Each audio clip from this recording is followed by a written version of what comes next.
Bueno, bienvenidas, bienvenidos a este primer teórico virtual, la primera clase asincrónica, ¿no? Los lunes tenemos la sincronicidad, en la que tratamos de intercambiar. En estas clases grabadas vamos a tratar de plantear algunas líneas generales para que ustedes, junto con el texto que adjuntamos para la clase, tengan más o menos una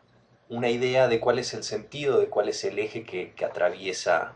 el tema que vamos a proponer. Para este caso, esta primera clase, el tema que nos toca es en vistas a la proximidad de un nuevo aniversario del último golpe de Estado. La propuesta, como solemos hacer desde hace muchos años, es aprovechar la ocasión para reflexionar sobre el terrorismo de Estado. Es un tema que en sí está un poco fuera de la cronología que nosotros nos planteamos para la materia, es decir, la última dictadura militar y específicamente su programa económico es uno de los temas que vemos hacia el final de la cursada. Pero como les decía, aprovechamos la proximidad de la fecha para que empecemos colectivamente a reflexionar y a pensar estos temas. Bueno, en el paquete de esta primera clase se van a encontrar con mucho material, no se asusten. Lo importante, que sobre lo que vamos a trabajar en concreto el lunes, que vamos a ir charlando, van a ser los textos de Soledad Lastra, de Alejandro Grimson y de Andrés Torres. Se van a encontrar ahí en el paquete que está en el campus virtual, en esta primera clase. Se van a encontrar también que hay que hay el primero de los textos, un PDF, que es hay una compilación de artículos de Grande, Damasco y Santoro, eh, que bueno, ahora les voy a explicar un poco cuál es el sentido, pero esos son artículos que son más bien como para ampliar, para profundizar, para complementar, pero lo importante sería de que se centren en los textos de Grimson, Lastra, Torres y obviamente en el documento de la clase 1 en el que planteamos la línea para analizar. Bueno, los dos primeros textos, estos que se van a encontrar allí en esa carpeta, el de Grimson y el de Lastra, la idea con ellos es tratar de analizar en distintos contextos, es decir, una sociedad más de frontera y en otra en el Gran Buenos Aires, más al sur, la zona de Bahía Blanca, distintos sujetos también, pero la idea es que tratemos de ir viendo, de ir pensando cuáles fueron los efectos psicosociales que fue teniendo esta política de terror, este terrorismo de Estado que la dictadura fue imponiendo, de cómo fue esta cultura del miedo que la dictadura fue imponiendo y las actitudes sociales que eso indujo. Y por su parte, el texto de Andrés Torres, que van a trabajar específicamente con la docente Paz Escobar, que ya va a subir eh, otro video a propósito de este tema, tiene que ver con reflexionar políticamente sobre los 400 homosexuales que fueron desaparecidos en la última dictadura. Cuestión que por ahí algunos habrán notado, este año se impuso dentro de las consignas de Memoria, Verdad y Justicia la consigna de 30.400 desaparecidos, buscando en estos 400 visibilizar a las víctimas del colectivo LGTB. En suma, con esos tres textos, la idea va a ser, el objetivo va a ser pensar la última dictadura militar, pero desde la dimensión del terrorismo de Estado. Es decir, cuando veamos sobre el final del recorrido del programa, vamos a analizar el programa económico, la deuda, el liberalismo, neoliberalismo que empieza a imponerse. Pero de momento, hoy para esta clase lo que queremos tratar de pensar es el eje del miedo, del terror y de cómo eso fue impactando en las personas y sobre todo en la forma de relacionarse, esto es, en las formas de sociabilidad. El terrorismo de Estado, lo que tenemos que pensar es que es el Estado el que se convierte en terrorista, valga la redundancia. Pero al decir que se convierte en terrorista queremos señalar que se convierte en una política el querer inocular el miedo y el terror en la población. Cuando hablamos de Estado terrorista hablamos de un Estado que se sirve de métodos clandestinos, ilegales, es decir, que están por fuera de la ley, eh, para tener un comportamiento criminal, es decir, deteniendo, realizando detenciones arbitrarias, desapareciendo personas, asesinándolas, a la vez que hacen esto, también lo van negando, ¿no? Pienso en la conferencia de prensa que brinda Videla cuando un periodista le pregunta qué es de los desaparecidos y Videla contesta diciendo los desaparecidos son una incógnita, no tienen entidad, ni vivos ni muertos, están desaparecidos. Esta es un poco una de las características del terrorismo de Estado, que es el mensaje de terror. Y ese mensaje de terror tiene una particularidad, que por un lado tiene que estar enviando el mensaje de miedo para que la población no se meta, para que la población no se involucre en los problemas colectivos, para que la población y las personas se vuelvan cada vez más dentro de sí mismos a aislarse para de esa manera salvarse. Pero por otro lado, tiene esta otra cuestión de que el mensaje de terror a su vez es negado. Entonces tiene como esta ambigüedad. Pero lo que sí es una característica es la diseminación del terror para generar un disciplinamiento en la sociedad. Y no es un disciplinamiento o una diseminación del terror que se dé de forma aislada, sino que es más bien recurrente y sistemática. Decíamos que con el terror se buscó disciplinar, y el terror ese emanaba de los mecanismos que se utilizaban para aniquilar a los opositores políticos. Esto quiere decir que toda la maquinaria del Estado, toda la burocracia, todas las fuerzas, todos los recursos, todo el personal del Estado se fue orientando a perseguir, a aniquilar y a desaparecer a todas las personas que pensaran distinto a la dictadura, a todos los opositores políticos, pero no estrictamente al opositor político, sino en general a todo aquel que se animase a cuestionar ese orden de cosas y que reclamase para la realidad del país otra forma de ser y de estar en el mundo, en la sociedad. Es decir, la maquinaria del Estado se orienta a perseguir a todo aquel que ose cuestionar el modelo neoliberal, los valores individualistas, la meritocracia, a todos aquellos que cuestionaran la hegemonía del mercado, de la libre competencia, de la regulación de la oferta y de la demanda, es decir, a todos aquellos que se opusieran de alguna manera a lo que ellos definían como la moral occidental y cristiana. Entonces, los que no están con nosotros dentro de estos valores occidentales y cristianos y que no nos acompañan en el programa liberal, dice la dictadura, están en contra de nosotros. Entonces ahí empieza toda esta metodología para perseguir, para desaparecer, para aniquilar a todas las personas que pensasen distinto. Pienso, por ejemplo, en la metodología de los vuelos del terror, eh, esta cuestión de que los drogaban a las personas, las subían en aviones y las tiraban en el mar, pensando en las fosas comunes también, que aún no podemos saber dónde están y es uno de los reclamos y de las demandas de los organismos de derechos humanos. También la demanda de que se abran los archivos de una buena vez para poder saber dónde están todos esos desaparecidos. La muerte, que fue algo bien característico, podríamos decir, de la metodología represiva de la última dictadura, dictadura que no lo he dicho, pero que va del 76 al 83, ya lo van a ir viendo en los textos cuando empiecen a ahondar en eso. Les decía que otra de las características entonces de la metodología de terror era el sistema de desaparición forzada de personas y los centros clandestinos de detención.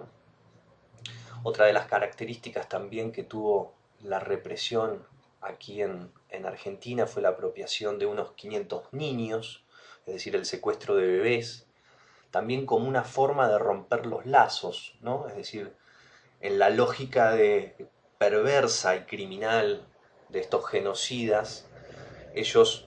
concebían que le quitaban el niño al guerrillero subversivo que era irrecuperable y se lo ofrecían a una familia. Pero en ese ofrecérselo a otra familia, en forma, obviamente con adopciones ilegales, hay una negación al derecho de identidad. Entonces nos encontramos con que la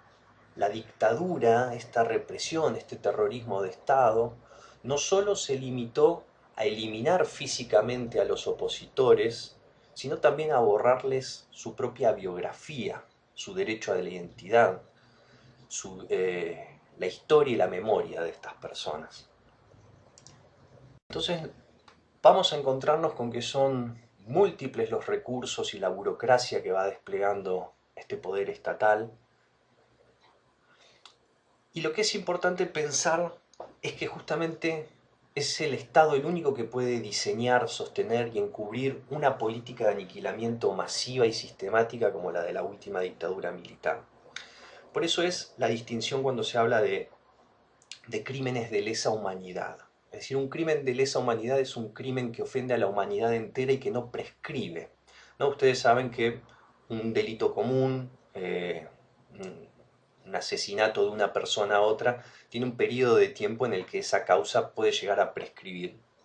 10, 20, 30 años. En el caso de los delitos que comete el Estado contra las personas particulares, ese delito no prescribe. Esta es una cuestión que es importante que empecemos a tener presente, porque muchas veces en los medios escuchamos, y bueno, ¿y cuándo van a juzgar entonces a los guerrilleros, a los montoneros, a los miembros del ERP? Y esto explica un poco esta diferenciación. Primero, por un lado, que fueron juzgados en el juicio que se le hizo también a las juntas con la vuelta a la democracia. Es decir, la teoría de los dos demonios trató un poco de decir, fueron por un lado los guerrilleros y tanto los militares. Entonces enjuiciaron a las cúpulas de cada uno de estos dos sectores. Pero lo que está pasando hoy por hoy, es decir, que los juicios por memoria, verdad y justicia siguen avanzando enjuiciando a aquellos que fueron funcionarios del Estado, que estando en poder, en control de la maquinaria estatal, la usaron para implementar un sistema de terror, de persecución y de aniquilamiento contra grupos civiles que se oponían políticamente. Y un documento muy importante que lo vamos a ver, como les decía al principio, cuando avancemos en la materia sobre el final del programa, un documento que es de Rodolfo Walsh, un periodista, militante también de Montoneros, que dirige a pocos días del golpe una carta abierta a la Junta Militar. Ya vamos a trabajar esa fuente porque aparte es muy rica porque atraviesa múltiples variables en el análisis, no solo la cuestión denuncia la cuestión represiva, sino que también denuncia el programa económico que ya muy tempranamente, es decir, sincrónicamente en el momento en el que se empieza a instalar la dictadura, ya hay sectores de la sociedad que están advirtiendo de qué se está tratando. Y hay un fragmento de esa carta que nos ayuda nos sirve para meternos en el clima de época de ese momento. Y ya nomás a pocos días del golpe, ya la carta de Walsh habla de que hay 15.000 desaparecidos, 10.000 presos, 4.000 muertos, decenas de miles de desterrados son la cifra desnuda de ese terror. Colmadas las cárceles ordinarias, crearon ustedes las principales guarniciones del país, virtuales campos de concentración donde no entra ningún juez, abogado, periodista u observador internacional. El secreto militar de los procedimientos, invocado como necesidad de la investigación, convierte a las mayorías de las detenciones en secuestros que permiten la tortura sin límite y el fusilamiento sin juicio. Esto es para que también pensemos y hagamos una proyección si, ni bien en el primer año de la dictadura, este era el perfil y estos eran los números, imaginémonos con los próximos 6 años, 7 años que siguen en el poder, cómo esta maquinaria siguió desapareciendo, aniquilando hasta llegar al número de 30.000 desaparecidos, que es un número simbólico, porque como les decía antes, hasta que no se abran los archivos, no se va a poder saber dónde están los cuerpos ni cuántas fueron las cantidades. Por ahí a propósito, como para adelantar o no dejar de mencionarlo, es la cuestión de la polémica que siempre se suscita entre la cantidad de desaparecidos, ¿no? Recordarán que el gobierno anterior de Mauricio Macri relativizó todo el tiempo, llevando adelante un nefasto negacionismo, planteando que los desaparecidos no eran 30.000, que eran 8.000. Bueno, este número de los 8.000, ¿de dónde sale? Bueno, sale de la CONADEP, del informe que realiza la CONADEP, que es un informe que distintas personas, personalidades de la cultura, del ámbito social, eh, hacen un relevo, empiezan a recibir las denuncias y durante 6 meses, esto es ni bien termina la dictadura con la vuelta de la democracia bajo el gobierno de Alfonsín, empiezan a recibir todas las denuncias de las violaciones a los derechos humanos que ha habido cometiendo la dictadura. Pero funcionó por un periodo de tiempo limitado, es decir, fueron 6 meses, con lo cual a todo esto hay que pensar que hay un montón de gente, sobre todo saliendo recién de la dictadura, habiendo todavía intentos de alzamientos carapintadas, es decir, de militares que si bien ya están en democracia todavía planteaban de alguna manera volver a recuperar el poder. Entonces se veía todavía como un actor político de peso los militares. Entonces es como que hay que pensar un poco también las limitaciones y el miedo que pudieron haber tenido muchas de estas personas que ya habían sido víctimas una vez de volver a hacerlo. Y a esto les decía, la cantidad de cuerpos que no se han encontrado, las cantidades de denuncias que no se han hecho. Pero bueno, a propósito de esto hay una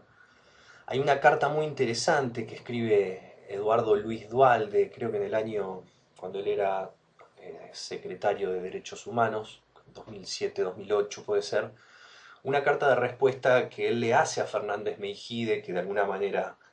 también plantea esto de los 8.000, y él explica un poco cómo se llega a este número de los 30.000, planteando de que es un número de desaparecido simbólico porque todavía no se pueden encontrar ni se han podido encontrar la cantidad de, de cuerpos, de muertes. Eh, entonces, eh, él ahí va explicando cómo se llega a ese número de los 30.000. Eh, Después, si me lo recuerdan o por ahí el lunes, lo puedo buscar, lo compartimos y de última lo charlamos un poco si es que alguno tiene la inquietud específica, pero ahí él, Dualde, va explicando cómo es que se va llegando a este número. Por ejemplo, por la cantidad de habeas corpus que se fueron presentando, de las personas que estaban desaparecidas, propias declaraciones del gobierno militar en 1976-77, creo, hablando de que ya llevaban un número de 20.000 desaparecidos. Así que bueno, eh, eso como para hacer alguna mención a este número de los 30.000, que es simbólico, pero que posiblemente puede ser que sea aún más. Hasta tanto no se abran los archivos, no encontremos las fosas comunes y no digan dónde están los desaparecidos que no han todavía nunca pudimos dar con su paradero, este número va a seguir teniendo esta fuerza de 30.000.